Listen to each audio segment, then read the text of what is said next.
Marilyn Booker. I pronounced your last name correctly? Booker. Booker. Book with an R. Like Booker T. Washington. There you go. Yes. And she's going over financial education. She's from Morgan Stanley out of New York. So she flew in from New York. Wow. Yeah. Thank you. Yeah. And, she's a very special, wonderful woman. I met her in December of last year at my friend's Dana Pump's wife's Ladylike Foundation event at UCLA. And actually, Magic Johnson is speaking today at West Angeles with my pastor, Bishop Blake. It's Men's Day there. So maybe, I don't know what time to start, but he's over there today. So yes, that's your PowerPoint. You know, Okay. it is a very friendly environment. And how do I advance the slides? Show me how to do that. Hey, Mark, You have to behind yeah, your desk. how to advance the slide? It's going to be pretty, yeah.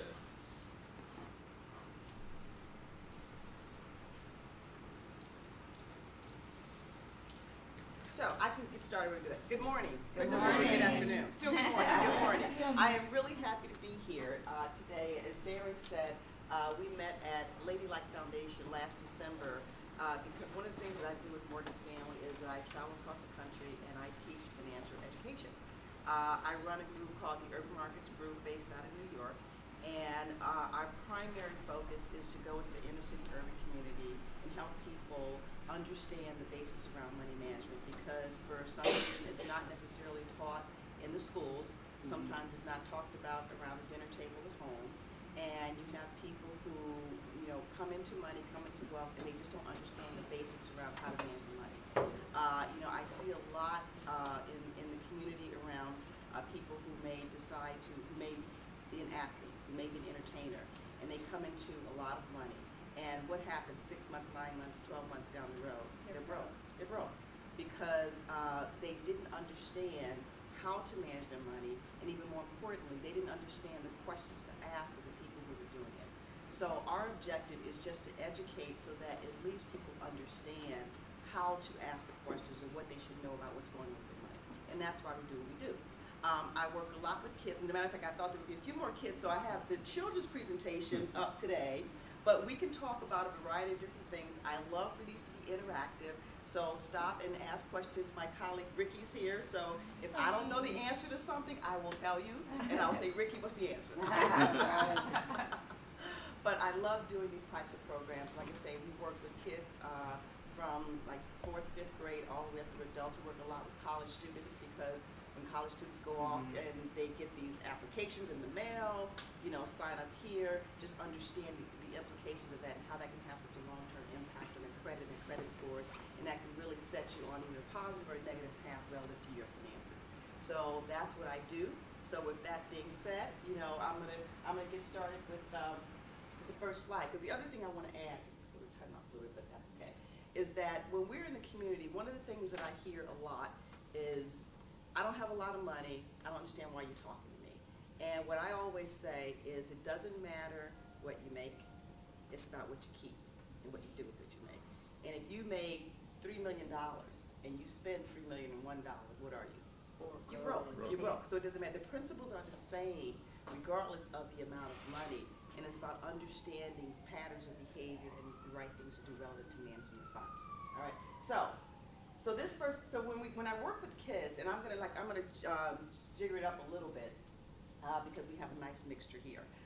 Is I typically do it by asking questions just to understand what is on your mind and how do you do things. So this first question that we normally talk about is you get a friend who calls you up and says, look, we got a chance to go to a Lakers game or a Clippers game. I've got the free tickets. All you have to do is pay for the food. You want to go, and you have choices to make because you have to decide. Because the food is not cheap at Staples Center, right? Mm-hmm. So you have to decide, are you going to use money that you set aside to, do something special with, or if you have bills to pay bills, do you borrow the money from someone else because you really want to go to this Lakers game? If you have a savings account, do you withdraw the money from that savings account? If you have a credit card, do you use the credit card? If you just say, you know what, great idea, but I really can't afford it, so I'll take a pass. So those are options that we give. So I'd love to start with my young ones in the room. Did you guys hear the question there? So what would you, if somebody called you and says, we can go to the Lakers game and all you have to do is pay for the food, what would you say? Well, that person, they're giving you a free ticket to the Lakers. They really want to eat while they're there. So what would you say? I would say no. You would say you would decline the invitation. What would you do? You eat. You would do what? Ask them what they want to eat. I'm sorry, I couldn't hear you. Ask them what What they want to eat, so you could understand how much it would cost you. Okay, that's interesting. Anybody else have any thoughts on that? What would you do? I would buy their food because the Laker tickets are probably like $200.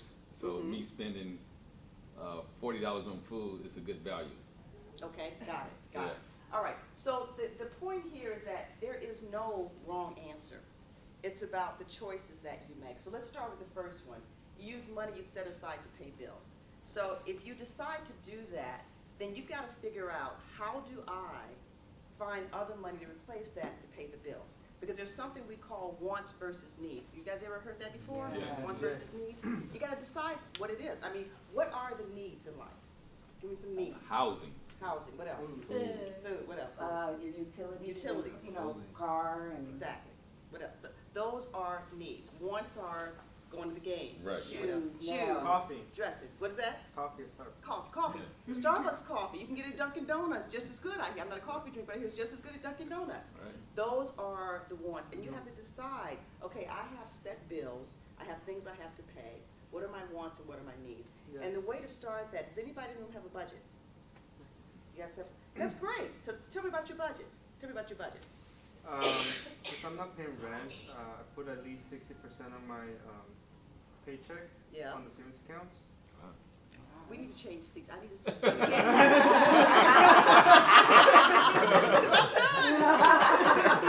That's great. Like I Yeah. went there too.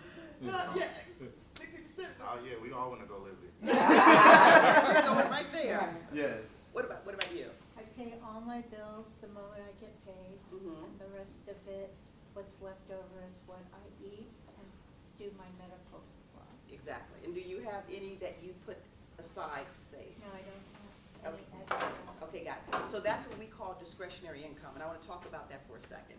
So when we talk about budgeting, because that really is the starting point, and what I like to say is going through your financial life without a budget is like driving a car at night with no headlights. You have no idea where you're going. So you really have to start with that. And you have to understand, okay, what is the income coming in, what is going out, and what's left over, what do you do with what's left over? And whenever I'm in a room, and it's just more like younger adults, and I'll say to them, I say, we don't have any money to save. I said, well, how many people in the room have cable? Everybody hands low. How many people have 1,000 channels of nothing? All they need to know? So you know what? You could cut back on some of that, because there's always a way to trim out a little bit of excess in your budget to figure out, okay, what is it that I'm buying or spending money on that I really don't need? And that's what you put into discretionary income. And then when you get that discretionary income, you don't run out and start investing right away. There's something called a rainy day fund. Does anybody know why we need a rainy day fund? In case you get laid off or get fired or. In case you get laid off, you get fired, something goes handicapped. crazy. Yeah. Exactly, anything like that. Because if you say, you know what, I finally have some extra money, I want to start investing. I want to go buy a mutual fund, and we'll talk about this in a second. I want to go buy some stocks, I want to buy some bonds, and we'll talk about that in a second as well. Everybody heard of Murphy's Law? Yes. Yes. What can go wrong will go Will. wrong. The minute you need to pull your money out is when the markets will be down, okay? And that you don't want to happen. You want to have enough money set aside so that if something happens, we call it a rainy day fund, it's cash on hand that you can use for those instances. And once you have that, and we'll talk about how much you should have in a second, then you can start looking to invest. But that's what we call discretionary income. But that comes from the budget, where you, again, all your things you must pay, figure out where you can cut out a little excess and start trying to save it, okay? So, would anybody use a credit card? Yes. Yes, you would. Okay, so tell me, what are some of the positives about credit cards? You can build You your go credit here. line. What's that? Yeah, you said build your credit, but also, you know, if you need something right then and there that you don't have, you can utilize it for emergencies. Emergencies. Yeah. Don't have to carry cash, too. Right. What else? Higher FICO score can mean lower interest on the loans. Mm-hmm. This is because you're paying it regularly and you're Yes, building up a yeah, positive yeah. credit. Keep control of your cash flow. Keep control of your cash flow, because you have a printout every Yes. month of what you're spending. Well, if you spend, you can also get build up on mileage for flights or, Yes. So you don't have to pay for those trips. Rewards, yeah. Yes, Rewards, rewards. yeah. Okay, got it. One more, anybody else, one more? Quick question. Yes. So if you have a credit card that you don't use, would that hurt you? No, it won't, as long as you, It's paid off, but you just don't use yeah, it. no, it won't hurt you. It won't hurt you, because actually I pay my credit card bills off every month. I don't carry balances because I Right. don't want to pay the interest, okay? So. I'm like, see if you don't, like, I mean, even if, I know sometimes they say use it regularly, sometimes just, even if you buy something and pay it off, but if you don't do, you're not planning to use it at all, like, you just wanted to eventually. Okay, so it depends. If you have a credit card and you never, ever use it, then it's hard for you to build up a record of payments.